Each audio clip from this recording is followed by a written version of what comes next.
안녕하십니까.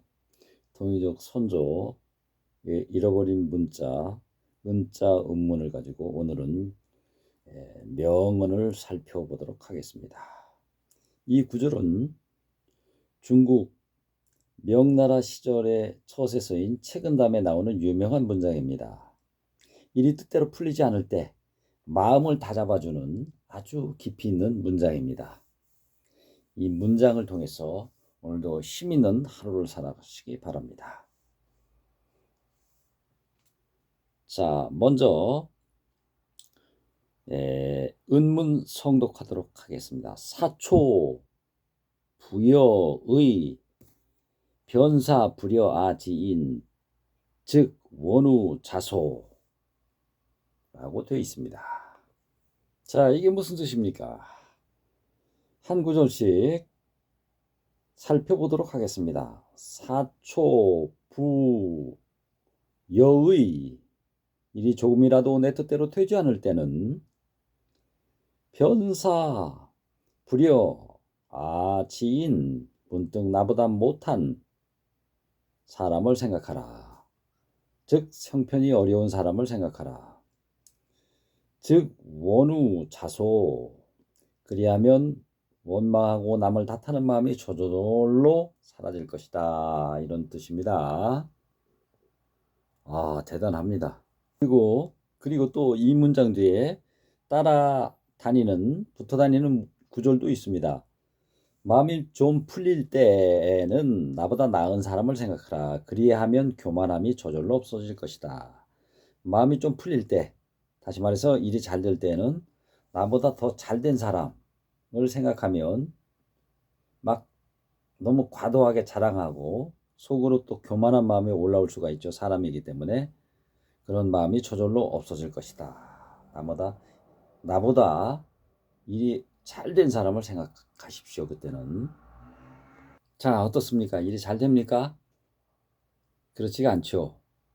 불가에서는 부처님은 고해라고 그랬습니다.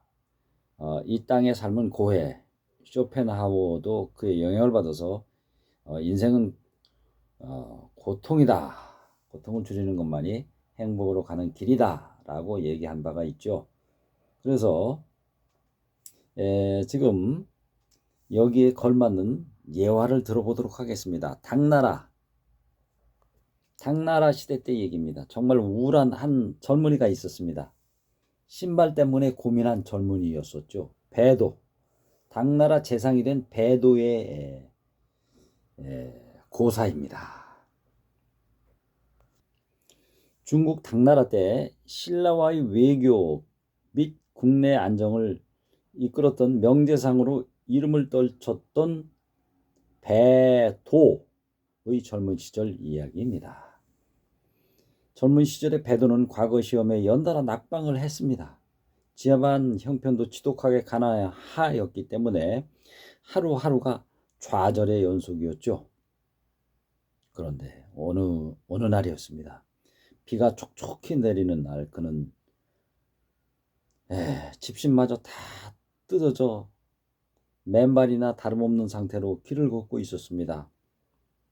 마음이 우울해서 산책이라도 했던 모양이죠. 발가락 사이로 진흙이 밀려 들어왔고 발바닥은 돌에 찔려 피가 날 정도였습니다. 그는 하늘을 원망하며 혼잣말로 한탄을 했습니다. 내 신세는 어찌 이리 처량한가. 남들은 비단신을 신고 마차를 타는데 나는 왜 이 비오는 날 신발 한 켤레조차 없어. 제대로 없어. 이 고생을 해야 한단 말인가. 자, 그렇게 원망 가득한 마음으로 고개를 숙이고 걷던 중에 길가 성문 밑에서 비를 피하고 있는 한 사내를 보게 되었습니다. 그 사내는 거지였는데 추위에 떨면서도 지나가는 사람들을 보면서 밝게 웃고 있었습니다. 아니, 미친 사람인가? 그런데 자세히 보니 그 사내는 두 다리가 없는 사람이었습니다. 신발을 신을 수 있는 신발을 신을 수 있는 발 자체가 없었던 사람이었던 것입니다. 베드로는 그 순간 머리를 한 대 얻어맞은 듯한 큰 충격을 받았습니다. 큰 충격을 받은 베드로는 이렇게 생각했습니다. 나는 비록 다 낡아 빠진 집신을 신고 다니다가 발에 피가 났지만 걸을 수 있는 두 다리가 있지 않은가. 저 사람은 신발을 신고 싶어도 신을 발조차 없는데 원망은커녕 웃고 있구나. 내가 고작 신발 한 켤레 때문에 하늘을 원망하고 있었었구나. 베드로는 그 자리에서 원망하는 마음을 완전히 가라앉히게 되었습니다. 자신이 가진 두 다리와 건강한 몸에 깊이 감사하게 되었습니다. 그 이후 그는 어떤 역경이 와도 남을 탓하지 않고 학문에 정진하여 당나라를 구한 최고의 재상이 되었습니다. 짝짝짝짝. 이번에는 서양의 예화입니다. 헬런 켈러의 스승인 앤 설리반의 유년 시절 이야기입니다. 보지도 듣지도 말하지도 못하는 헬런 켈러를 세계적인 위인으로 키워낸 위대한 스승 앤 설리반의 이야기입니다. 우리는 그녀를 훌륭한 교사로만 기억하고 있지만 그녀의 유년 시절은 그 누구보다도 비참하고 뜻대로 되지 않는 일투성이였습니다. 앤은 어릴 적 어머니를 혈액으로 여의고 알코올 중독자 아버지는 남매를 벌였습니다. 심지어 본인도 고요를 알아서 시력을 거의 잃어가고 있었다지요. 남동생과 함께 기독교 구호소에 보내졌는데 그곳은 환경이 너무 열악해서 매일 아이들이 죽어나가는 지옥과 같은 곳이었습니다. 설상가상으로 유일한 의지처였던 남동생마저 그곳에서 병으로 세상을 떠났습니다. 어린애는 눈도 보이지 않고 가족도 없고 매일 죽음의 공포와 싸워야 했습니다. 세상에 대한 원망과 분노로 가득 차 아무도 만나지 않고 어두운 지하 독방에 갇혀 괴물처럼 소리를 지르며 지냈습니다. 그러던 어느 날 은퇴한 늙은 간호사 노라가 앤을 찾아왔습니다.